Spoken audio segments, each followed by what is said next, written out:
რას დავბედით, იმაზე რაც ვაკეთებ და იმაზე მოკლედ დროში. შეიძლება მართლაც ევროპაც გავავოცოთ. Поздравляю весь личный состав. კარგი მანევრია ძალიან. იაპონიაში გადაცემდა.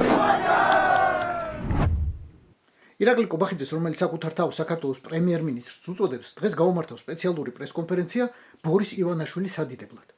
ვიღაცებმა დათვალეს 28-ჯერ უხსენებია ივანიშვილი. ივანიშვილი ყველაზე ჭკვიანი, ივანიშვილი ყველაზე ლამაზი, ივანიშვილი ყველაზე კარგი, ივანიშვილი ყველაზე ბრწყინვალე გონების ადამიანი. ბატონი ბიძინა ივანიშვილი არის პოლიტიკის გროსმეისტერი და მას უყვარს საკუთარი ხალხი და ქვეყანა. მისი პოლიტიკური წონა სწორედ ამ ორ ძირითად ფაქტორს ეფუძნება: გამორჩეულ ინტელექტს და უანგარო პატრიოტიზმს. ბატონმა ბიძინა ივანიშვილმა თეთრი ხელდასმანებით ყოველგვარი ძალადობისა და შეურაცხყოფის გარეშე რეჟიმი ძალაუფლებას ჩამოაშორა. ვერავინ ვერ გაიგო რა შუაშია ივანაშვილი. არც დაბადების დღე აქვს თითქოს, არც არჩევნებში გამარჯვების წლისთავი, მოკლედ არაფერი განსაკუთრებული. სიამდვილეში ივანაშვილის ხსენებას დღეს კობახიძის პირით ორი მთავარი მიზეზი აქვს. ერთი არის გავრცელებული ჭორები, რომ კობახიძის მოშორებას აპირებს ივანაშვილი და ახლა ამ ორგანიზმს უნდა რომ საკუთარი ერთგულება კიდევ ერთხელ დაუმტკიცოს. ეს ერთი ყველაზე პრიმიტიული და ყველაზე მარტივი მიზეზი. მეორე მიზეზი კი არის განხილვა, რომელიც შედგა გუშინ შეერთებული შტატების კონგრესში. კობახიძე კი ამბობს, რომ ჯო ვილსონს საკუთარ ოჯახში, საკუთარ სახლში არ უსმენს არავინ არათუ კონგრესშიო, მაგრამ კონგრესმა ჯო ვილსონის წარდგინებით, ჯო ვილსონის ინიციატივით მიიღო კანონპროექტი, შესწორება უпростоრეთ კანონპროექტის, რომელიც როგორც ხედავთ, ძალიან ეტკინა ქართულ ოცნებას. The illegitimate Georgian Dream Team regime ქართული ოცნების არალეგიტიმური რეჟიმი ქართველი ხალხის სურვილებისა და შეერთებული შტატების ინტერესების საწინააღმდეგოდ ქვეყნის ჩინეთის კომუნისტურ პარტიაზე ომის დამნაშავე პუტინსა და ირანზე გაყიდვის პროცესშია. საქართველოში არჩევნები გაყალბდა. ამასთან ისინი ავრცელებენ ანტიამერიკულ პროპაგანდას და მუდმივად შეურაცხყოფას აყენებენ პრეზიდენტ ტრამპს. მას Deep State-ის აგენტობაში სდებენ ბრალს. ძალიან მოკლე კანონპროექტია, ძალიან მოკლე შესწორება, სულ რამდენიმე წინადადება, მაგრამ უმნიშვნელოვანესი პროჭორილელებისთვის და ზოგადად საქართველოსთვის. ამ შესწორებით სახელმწიფო მდივანს ეროვნული დაზვერვის დირექტორთან და თავდაცვის მინისტრთან, ანუ ომის მინისტრთან ერთად 180 დღის ვადაში ევალება წარადგინონ სპეციალური მოხსენება საქართველოში ყურადღებით რუსეთის და ჩინეთის ინფილტრაციის შესახებ. რამდენად არიან რუსეთი და ჩინეთი რამდენად აქვთ შემოღწეული საქართველოს ხელისუფლებაში, რამდენად ერევიან საქართველოს მართვაში.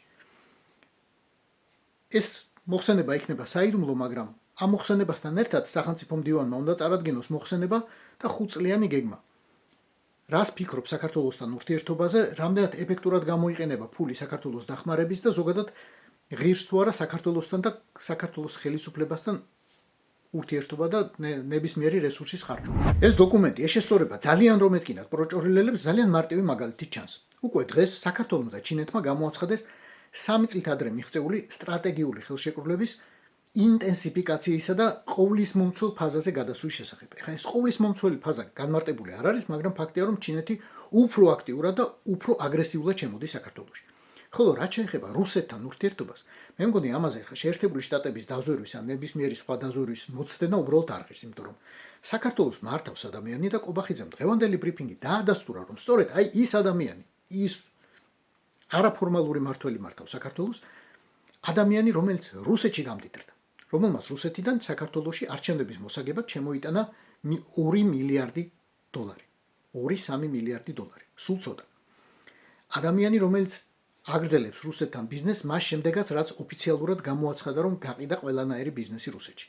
ადამიანი, რომელიც აგრძელებს ბიზნესს სანქცირებულ რუსეთთან, დასავლეთის მიერ სანქცირებულ რუსეთთან და მე გაგახსენებთ მის სატელეფონო საუბარს ევტუშენკოვთან, რომელმაც გამოჟონა და ღია, ყველა მიცით ეს საუბარი. Боренька, дорогой. Володя, привет.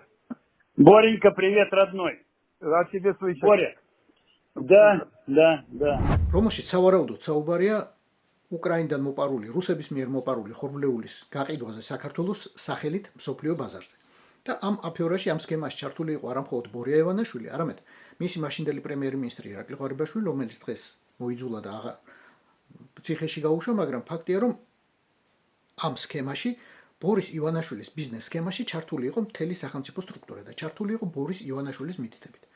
უამრავი სხვა ფაქტის დასახელება შეიძლება დაწყებული თუნდაც აი მეტროს ვაგონების რუსეთში ყიდვით და ბევრი სხვა მთელი ეს 14 წლის განმავლობაში თუ რამეს აკეთებდა საქართველო, აკეთებდა რუსეთთან ურთიერთობის დათბობის სახელით რუსეთთან კიდევ უფრო მეტი ინტეგრაციისთვის. ასე რომ არ მგონია რომ მაინც და მაინც ბევრი საქმე კონდეს შეერთებული შტატების დაზვერვას ან ნებისმიერ სხვა დაზვერვას იმისთვის რომ გაარკვიოს, დაადგინოს და ბეჭედი დაასვას რომ დიახ, ბორია ივანაშვილი და მისი რეჟიმი არიან რუსეთის წარმომადგენლები საქართველოში.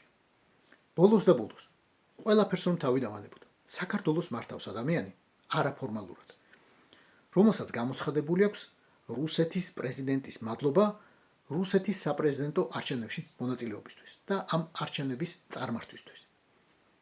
მე მგონი ამით ყველაფერი ნათქვამია და ჩემი რეკომენდაცია ამერიკელებთან რომ მაინც და მაინც ბევრს ნუვიმუშავოთ, ყველაფერზე დაპირწია მეგობრებო. რაც დავიდით, იმაზეც ვაკეთებ და იმაზე მოკლედ დროში. შეიძლება მართლაც ევროპაც გავაუწყო. Поздравляю весь личный состав. კარგი მანევრია ძალიან. Я помню ваши გადაცემა და